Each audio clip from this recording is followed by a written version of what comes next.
you assisted him in going through the Stargate. I pushed the Segway type transport set on the stroller. They looked like bell jars almost, over the top of Segway type strollers, where you could, almost waist height, where the bar was, where you could push it in whatever direction, and it took very little effort to move it. And he asked me to go home. So you pushed him, and Yeah. what happened to you when you pushed him? I pushed forward. Then the next feeling was a feeling of numbness. For a brief moment, I thought I really screwed up, maybe killed myself or whatever, because I literally felt numb everywhere. Then I remember a flash of gray, and then I was seated coughing on a block about 20, 30 meters away maybe. And I had people rushing up to me, still over dramatically, actually cocking an automatic firearm at me, screaming at me. And I was grabbed, picked up from the block, and taken over and said, you're under arrest. And I committed a violation of the protocols, and I was being threatened with weapons to my head and things like that. Are you a spy? And they were just acting paranoid. No, I wasn't a spy. I just shoved him into the Stargate, and he went bye-bye. And that's essentially what happened. How did Majestic react after that to you? Very angry, including the people with whom I'm the closest. Very angry toward me. And how do they act? How does the Majestic act when it's angry? I guess this gets back to haven't you been tortured? Isn't this right? I don't call it torture, aside from the fact that I've been falsely imprisoned. That's torture. I was, for a couple periods of time, put at S4 in level 3 and basically told that's where you are for now. Level 3 meaning, was it a cell? No, it was one of the rooms, one of the small suites, if you will, which were originally put in. There's 12 of them in this trident.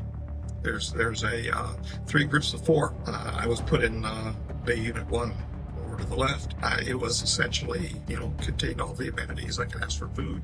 Got anything I wanted, except I couldn't leave. I consider that torture. The other items or acts of unkindness from Majestic can range from everything from psychological unkindness, being rude to you, to being threatening, to being physically harmful. And I have been beaten, I have been slapped, I have been physically restrained, meaning handcuffed and beaten and slapped. I have been put under lights. Well, I had friends doing that to me, but I had put under intense lights and while being handcuffed, as in interrogated. I have been told to shut my mouth to the point where 2 people grabbed me. One shoved me down onto the floor of a garage, and the other one stomped on and broke my hand. So, and these were the members of Majestic that carried out these attacks? Yes, Not the J members. These are operatives. Operatives. As in security personnel, yeah. I see. So not the 1 through 12, but people that were none of them have laid an unkind hand on me ever. Great affection, if anything, out of them. But they were under orders. One can show great affection to a pet. So you were viewed as a pet by some of them, but you were also... I'm not saying that. I'm saying their orders? I'm not saying I was viewed as a pet. I'm saying I don't know what they're truly carrying in their hearts, in their minds. And so there exists a possibility that affection can be granted either honestly or disingenuously. You're basically saying that Majestic is operating as independent of the government. Is that correct? Or are they operating under the... Yes and no. They were set independent of direct presidential authority as far back as the late 40s. However, there's more than one individual who has set as a member of the 12 who are intimately involved with the United States government to include its highest levels. Okay, those people were actually ordering you to be, as a result, let's say, of this sort of overstepping the line, pushing J-Rod into the Stargate. They were ordering you to be sequestered, to be beaten or harmed in some way. By the time that happened, all the beatings happened prior to that. By the time that happened, there was... Basically, they didn't know what to do with me. It took everybody so by surprise me too. What it did. They didn't know what to do. And so they really didn't. I mean, I got hauled around there at the site for a while, and I got hauled back here to the U.S., but I was basically, after that, just told go home. They didn't know what to do. So is this why you've been released from Majestic, is because of this incident? No. It was coming near the end of my time, my usefulness, basically, anyway, aside from being almost an elder statesman with them, because I've been around for like 20 years. My physical condition has gotten worse, so I would not be of any use inside of a laboratory. I understand that there's been some kind of adjournment, and now there's a new body, and it's not going to be comprised of the same people as the old body. True.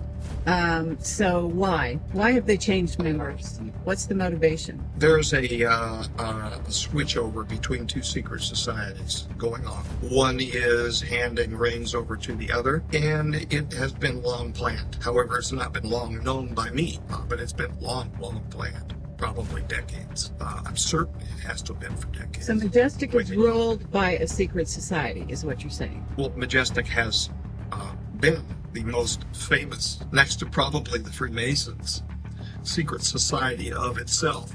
And there are many of the Freemasons who inhabit the Majestic as a consequence of their relationships. The two things are happening at the same time.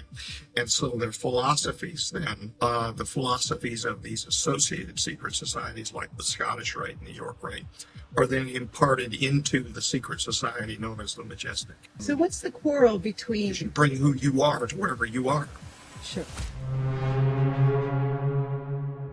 But what's the quarrel between, say, the Majestic Society or group and the Illuminati? That is a real good, and it's the best question to be asked. Many members of the upper echelon, and I don't mean the hard-working people who work on construction sites, for God's sakes, but many people who are in the upper echelon of the Masonic movement, both York and Scottish Rite, have accepted a philosophy which is Luciferian in context and history. Many of the people who are not directly then involved with the Majestic, who are also associated with that Luciferian philosophy, have rubbed up against each other for decades, probably even longer. So somewhere along the line in history, there was a schism between those individuals who have accepted the Luciferian history,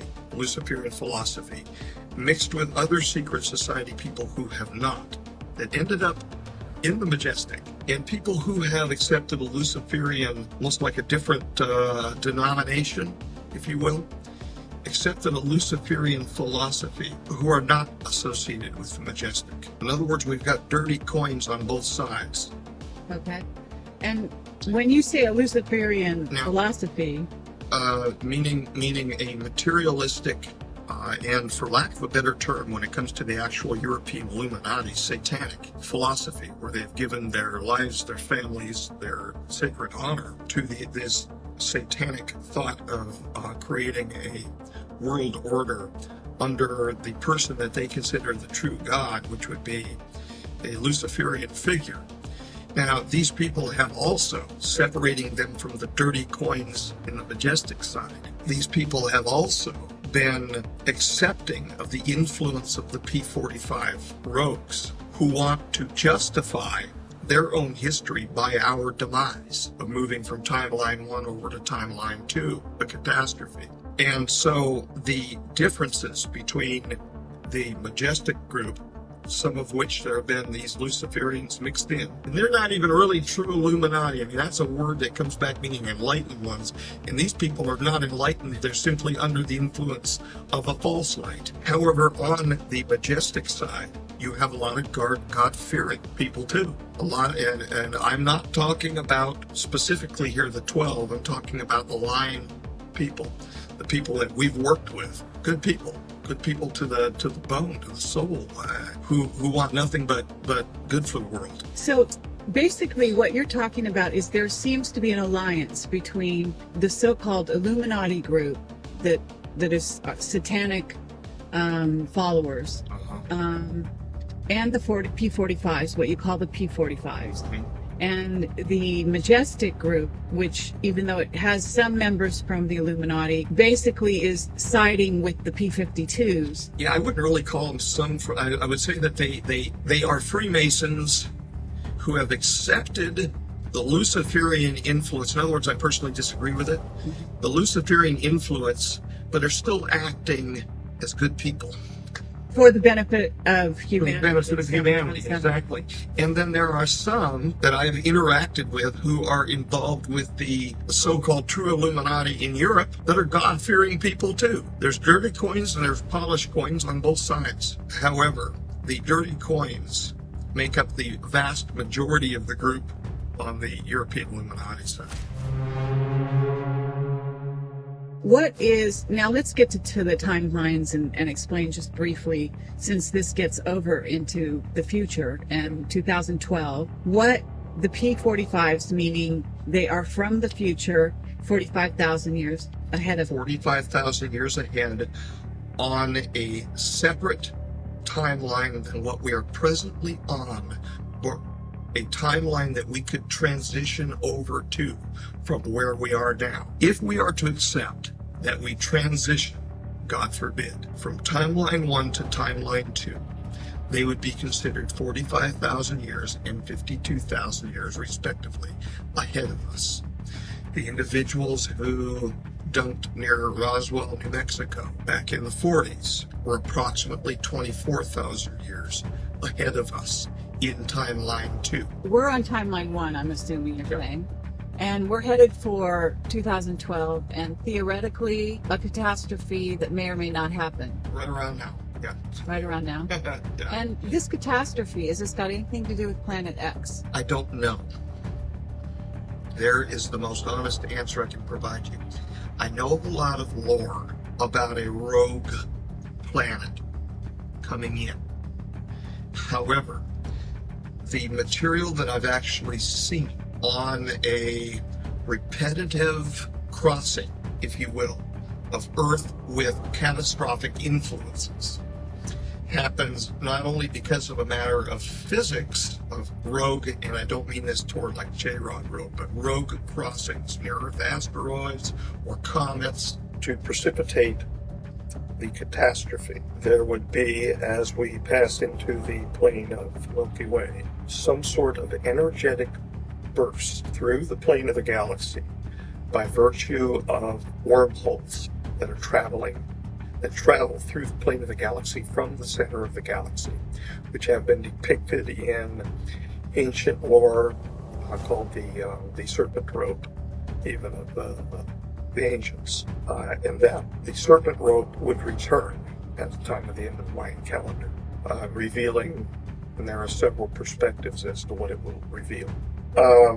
But that during this same time, the history of the J-Rods record, this burst will cause a disruption in the sun, and that concomitantly with energetic bursts from the sun and from the wormholes which would be passing through our planet, that there would be a disaster provoked by virtue of these time travel devices, the Stargate devices, and the time viewing devices, the looking glass devices, spontaneously turning on and directing an inappropriate amount of energy into the crust of the Earth, precipitating a geophysical disaster.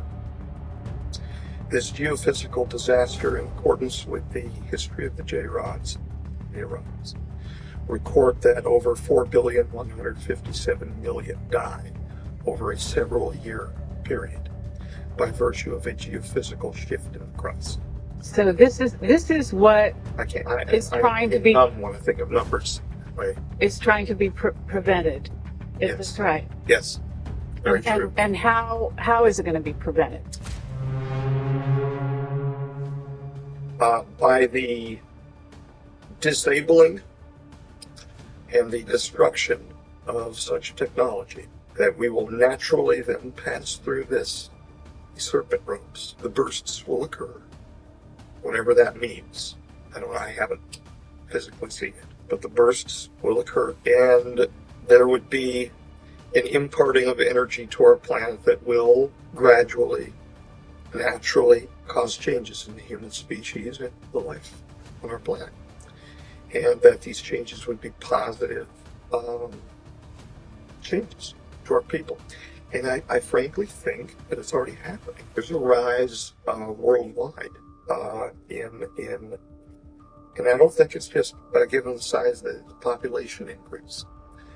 But there is a rise in very spiritual, talented people. The numbers that we received before the Looking Glass was shut down was that there would be a 19% probability with an 85% confidence that the disaster would occur, that there would be a transition from timeline 1 to timeline 2. But that then means that there's an 81% chance that it won't.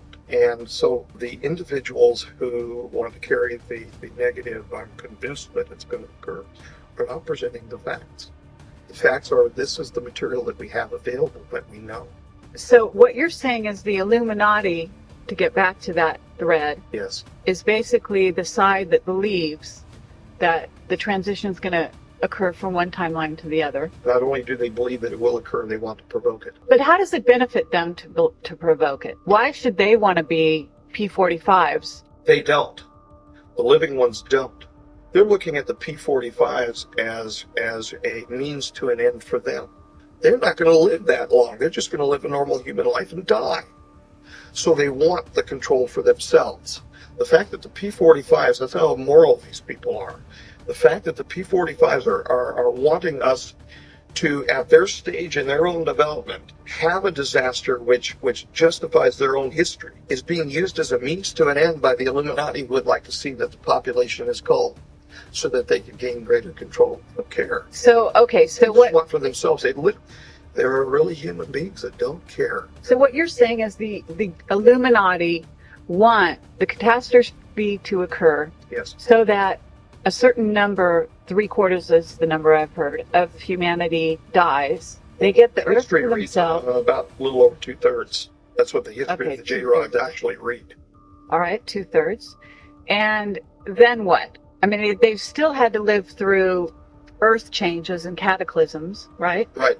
But these people are also the ones who have their guaranteed positions in the safety zones, underground facilities, etc. And so they are presumed, it is not known for certain, but they are presumed to actually then be the progenitors, if you will, of the people who become the J-Rods. I understand.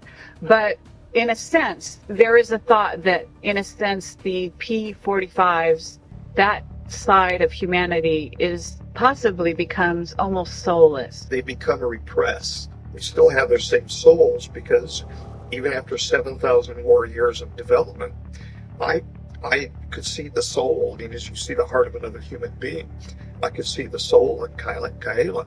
So it didn't. But Kaela was not a P45. No, he was a P52.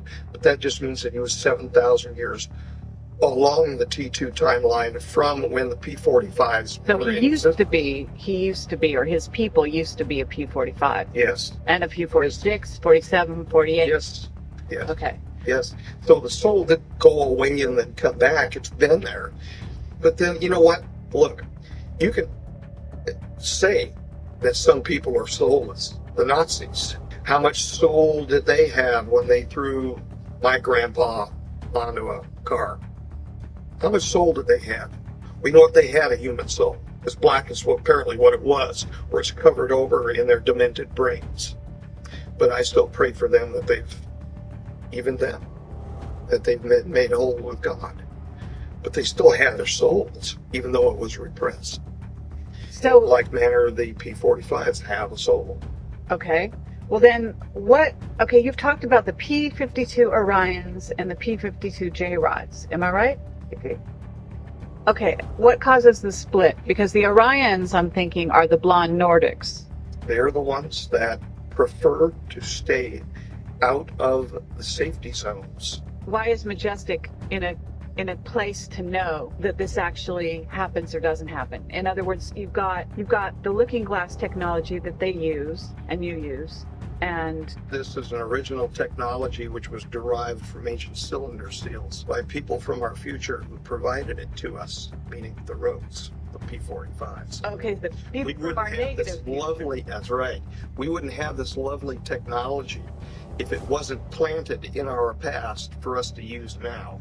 The entirety of the technology must either be disabled or destroyed In other words, to unmake the technology. until at least after we pass through this time period. There is no way. From the deceit, the conceit, the avarice, and the greed that I have been around over the last 20 years amongst the good side of these two dirty coins, there is no way that they're not going to start this equipment back up again if it's usable after this. Of course they're going to. Come on. I mean, they've got this, it's like a magic box to try to see into the future. What they're going to do with our future with regard to that, I've got no clue. I have no power over it, and I have no clue. Okay, so this looking glass technology comes from cylinder seals. Originally, yes. How? Originally, it was a series of instructions for accessing the wormholes which naturally pass in the hyperspace in which we find ourselves. And from there, they worked on the technology. They built the equipment from the instructions. After building the equipment from the instructions, they began to tweak it and find different things out about it. One of the things that they found is that they could actually use it as a peering portal, like a peering glass, if you will, to see different aspects of not only the future, but the past. Are these Sumerian? I would say that they slightly predate Sumerian time frame, but that some of the information which came down from cylinder seals that slightly predated the Sumerian time frame were then recopied in Sumerian seals as well. And those cylinder seals, oh yes, and those cylinder seals, to the best of my knowledge, have all been obtained. From Iraq. Some of them from Iraq, yes. Some of them from Egypt. Some of them from Egypt. Some of them from other countries where they were being stored. And I really don't want to get my country into too many problems here. And you got go ahead for a second. It's I want to reiterate, the rogue P-45s jumped back, seeded this technology, because that's what they wanted to do, was to seed the land to help facilitate the catastrophe. Because by placing this technology available, they knew that it would be utilized. And as long as we as people, they wanted to go back and seed the technology, because they felt that as people, we would be unable to break ourselves away from using that technology. Okay, the first question, Dan, they want to know is, where did you work in the mid-90s, and how did you come to be employed there? Several locations in the mid-90s. I had some cover positions here in Las Vegas, which made me look like a good old-fashioned Joe. In fact, I had had some police experience at the late 80s. You're probably centering your question around work for the government. In 1986, I was approached while working as an undergraduate student in Dr. Bert Belbabero's office in his parasitology laboratory, to be exact. I was looking through a scope at the time. Three gentlemen walked into the laboratory, closed the door behind them. There was 2 uniforms and a suit that were present. Both of the uniforms I would make as most probably being United States Navy. My memory of that one event's kind of hazy after seeing all of the suits and the uniforms and whatnot. We spoke for a while. They asked me if I was interested in seeing the world and the like. Told them I in fact was. We went through several interview processes, not unlike this, and reviewed my background. I went through several background investigations. Finally, starting up 90-91 time frame, I was cleared for working past groom to the Papoose Mountain facility, a place that doesn't exist, about 90 miles north of here. That's how I came to work there. My original assignment was at the Groom Lake facility to review histopathology slides. And I went through nearly a year's testing and then was basically let loose for a year, and I heard no contact from them. After that, I was brought back in and shown some higher grade slides of unknown origin. Following that, I was introduced into a working group and subsequently brought into the Papoose facility, the Site 4 facility.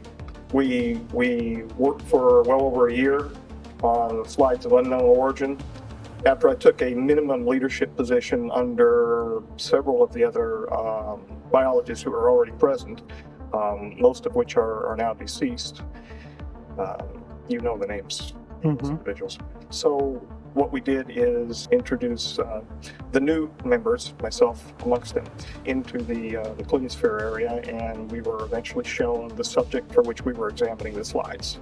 The slides were unusual in that they were pressurized cells, and they were reviewed by us on a conveyor with a completely automatic microscope. We weren't touching anything; we give verbal commands. At the second instance, we were finally allowed to have a VRML, a keyboard, for examining the slides, and I digress, but then working with the J-Rod itself. Now, was this under this Project Aquarius? Yes. It's, initially, I was assigned as a working member of Project Aquarius. Then finally, I was made an assistant working group leader. And then mysteriously, after one meeting with the J-Rod, I was asked to take the working group leader position. I didn't find out why I was asked to take the working group leader position until, well, within this last year. I never understood it because Stephen was older than I. He was my senior not only in ability, but in age. And I would have never figured being advanced above an individual like that in ranking within a working group. And in fact, I never considered myself above him. We worked together. The Q94 document that you have in your possession was co-authored. My name went on there as the primary investigator because I was the working group leader. But in fact, he and I were both involved in the authoring of that document. Okay. Now, could you explain briefly what you were briefed on who and or what J-Rod was? Initially, I was briefed that J-Rod was an alien, specifically from the reticulum system to reticulum 4. Okay. I had no idea the truth. Yes, from 2 reticulum 4 now, but I had no idea the truth of how they came to be. As I said to you before, I have never met an alien, but I have met an extraterrestrial. I found out subsequent to interactions with the J-Rod.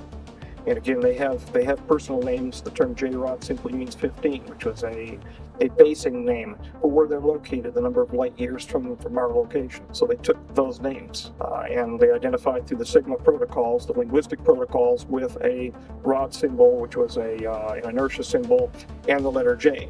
And in fact, that was a combination of Mayan and Egyptian numerology having to do with a rod and a J, meaning 10 and 5 for 15. Okay. Now, 15 light years away, is that the police 876? 76 Charlie, from what I've been told. Okay. Now, he did not specifically tell me that was the location, but the number 15 was mentioned. Well, how did Call it apparently police 876, whatever. How did J-Rod get here? I mean, how did he, 15 light years away, that's... He crashed at 63, from what I understand. Oh, is that right? Outside of Kingman. Okay. Kingman, Arizona. Right. There was a problem involving his physiology and his biophysiological communication with the craft. Went wrong, and of course he's ill, as we know, with the MGUS and the paraprotein associated problems, and they crashed. And how was he transported immediately from that crash site to the S4 facility and housed? That I don't know. Okay. That I don't know. You don't know how he came to be at the facility in the first place? I believe he and associates were transferred separately. He to the originally to the Groom Lake facility. Okay. And an associate to, I believe, Los Alamos. Los Alamos. Now, you interacted with J-Rod. Was there a general procedure for this interaction? Well, there was not a general procedure. There was a very specific procedure. Very specific, okay. After we would be brought in with our helper biologists, there was controlling helper biologists, those in the gallery, and then the introduction specialist, which was myself on a number of occasions. We entered the clean sphere through a large series of protocols involving pressurization and compartmentalization, no pun intended, till finally we were pressurized in fully encapsulated a TEC, a TES, total encapsulated suit for entrance into the clean sphere.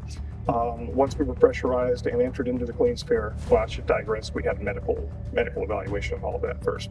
But they ceased doing that after a couple of medical evaluations. So it was more just interested, let's get you in and get the work done. I would enter into the clean sphere, and I was not supposed to communicate with the J-Rod at all. I was not supposed to know his name. The reality is we were communicating from the time that I entered into the ambassadorial suite external to the clean sphere, talking back and forth freely.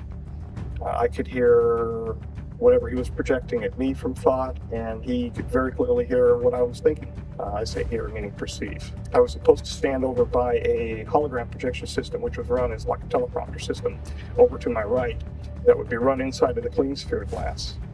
Hold my hand up and mimic certain signs, and it became a joke. It really did. It became a joke. Those folks who were watching from the gallery running the show thought that I was standing there and mimicking the signs, and this was the only communication underway. They perceived on the day that the approach, the close approach that he made, the grabbing incident that he did with me, they perceived that there was a communication that occurred. So I began getting questioned quite extensively whether or not he in fact was communicating with me, because he had promised not to, apparently, with the Sigma unit. I alluded to the fact that there was conversation underway, but I didn't talk about what it was until, of course, I was caught in my research protocol forwarding ideas that were somewhat different than what they expected, where they expected my private research was going to go. This is much later. At that time, the deal was brokered to find out about the doctrine for the convergent timeline paradox. I told them a little bit about what he showed me, and they told me a little bit about the DCPP. Now that you brought that up, which implies travel through time as well as space, and you said that J-Rod was retrieved from a crash near Kingman. Was he at that time just traveling through space from the staging area, or did you know? Yeah, okay. Yes. He wasn't doing any time traveling at that point? No, not as far as I'm aware. Okay. Not as far as he told me, no. Can you describe J-Rod to us, what he looked like and how he behaved? Yes. He was approximately 3.5 feet tall. He had a dark brown appearance, very ruddy appearance to his skin. He was in a highly pressurized clean sphere. He exuded glycoprotein-like material through pores on his skin, which was associated with the neuritis, the neuropathy that we were dealing. Did this have an odor to it? I don't know. Okay.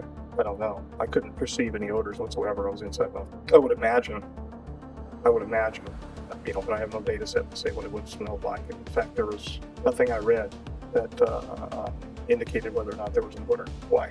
I'm wondering. You've asked that before. That's why I'm wondering.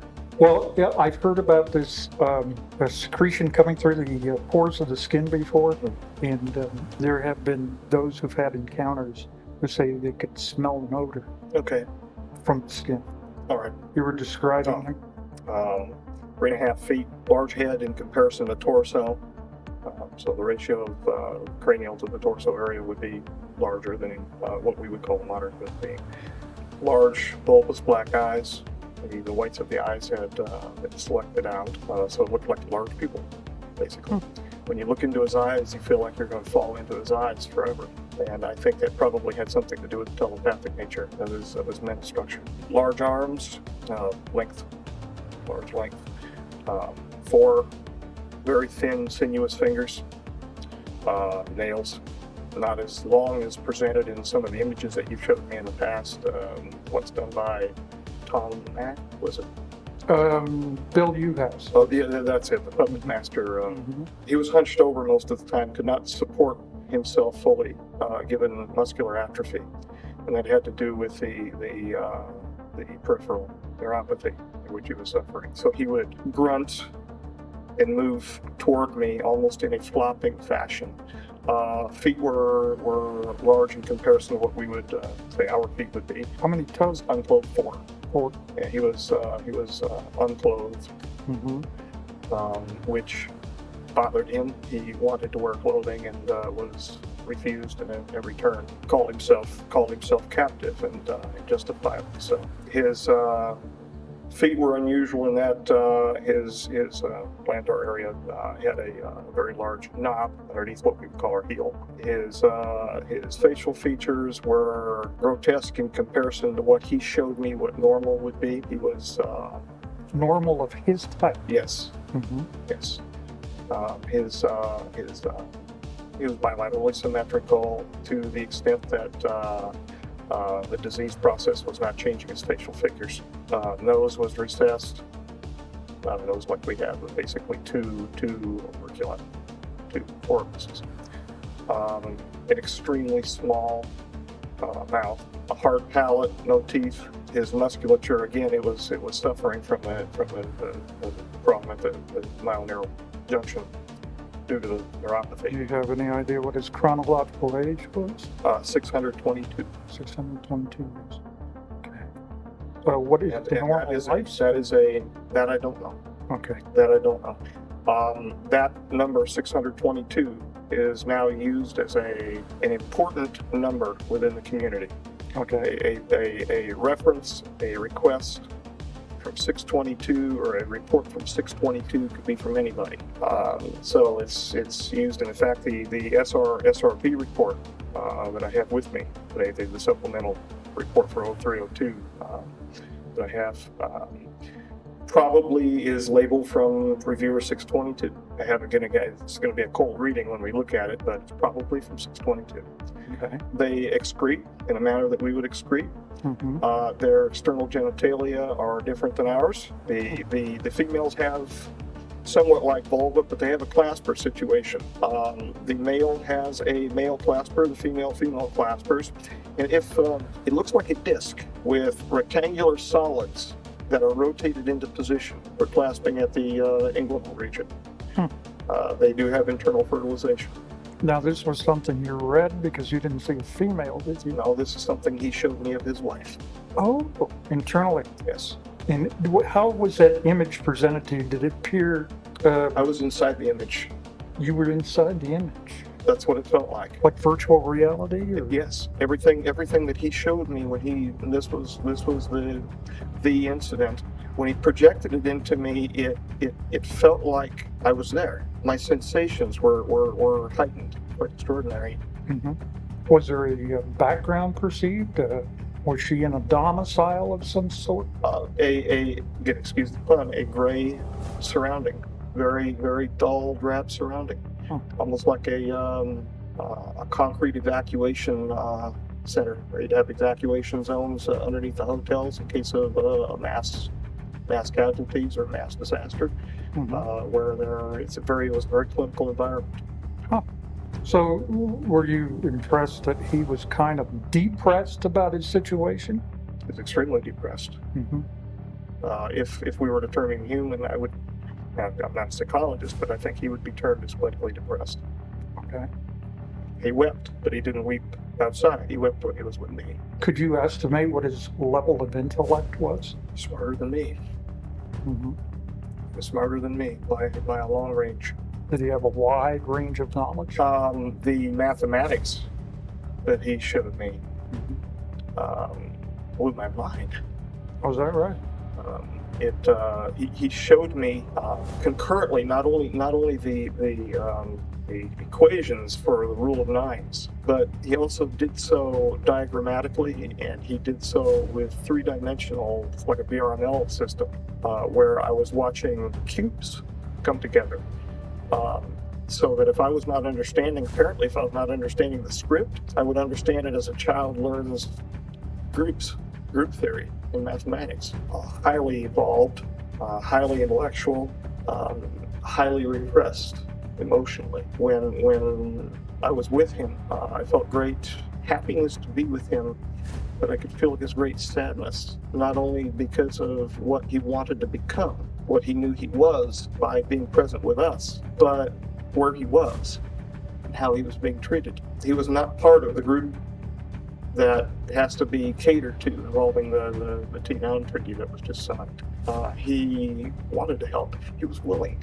When I went in, for God's sakes, I took well over, nearly 300 individualized aspiration samples from his neurological system. He would hold his arm out for me to take them. There was no pain medication.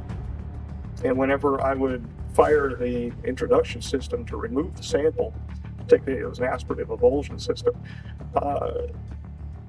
he would cry. Do you feel the communication that he established with you when you were in contact with him, could he extend this communication over any distance? 60 feet. 60 feet. Definitely 60 feet. Okay. So 60 feet from the center of the clean sphere to the introduction ramp when we got into the ambassadorial suite. So at least 60 feet. So you don't feel like he's been in communication with you since that time? No. Okay. The folks that wanted to find out what he was saying to me, they knew darn well that he was communicating with me after a while, because I was smiling. I couldn't help it, because we were actually joking back and forth. And, you know, they didn't know. They didn't have any clue. They didn't have any clue what he was saying. So it hadn't been selective. They certainly wouldn't have pressed me like they did after I woke up from the big attention scenario. I woke up outside of the clean sphere. I was drug out of there by Stephen. He finally got a secondary suit on and drug me out of the clean sphere. No, they had no clue. They had no clue what he was saying. I'm sure of it. They were extra rough in removing my plug and my catheter and all of that business after I got out of the TES. One of the things that I want to ask you now, parting slightly from this subject, everybody's been asking me why, and of course you're going to have to restate this again, why are you talking to us now? What is your intention in telling us about this, about your involvement? It's multifocal. Okay. It's multifocal. There's several reasons. The largest reason is not the most important reason. The largest reason from a personal perspective is to step out from under the Black Ops community. Okay. And retire. I told you before, I can see myself walking along the pond and not being bothered by anybody except for maybe a bird here or there, and taking a sample and just taking my time and looking at it for fun, for enjoyment. And you're worried about your health, right? Well, my health is degrading. There's no doubt about that. The heart disease that I have is in fact degrading my health. Time is coming. I don't know how that is, and of course that's within God's providence. So you would like to maybe have some freedom, to have some time of your own, to go to Walden's Pond or something, right? And study the life. Disappear at Walden's Pond. Right. There are other reasons too. Okay. Now, without yelling the poor me scenario. All right. Yes, people have a right to know. I mean, that's, other folks have screamed that. Some of them I think real, some of them only as a $3 bill. Yes, they have a right to know what is going on. They have a right to know because this is their future, or maybe not. And it depends upon our wisdom or lack thereof. The one thing that we've heard from the Brookings Institution study, the famous. And each one of you needs to decide for yourself whether he is speaking the truth. I cannot decide that for you. I'm just here like an attorney in court. My father was an attorney, presenting a case to the jury saying, this is, there's a good case of this man being who he is, and there is supporting evidence for this. There are a lot of things still that do not make sense. There are gaps, there are discrepancies. I admit this to you, but I feel fundamentally the core of this man's story, he is telling the truth. But only time will tell, and like he said, it is our future that matters here. And I want to thank you very much for listening tonight.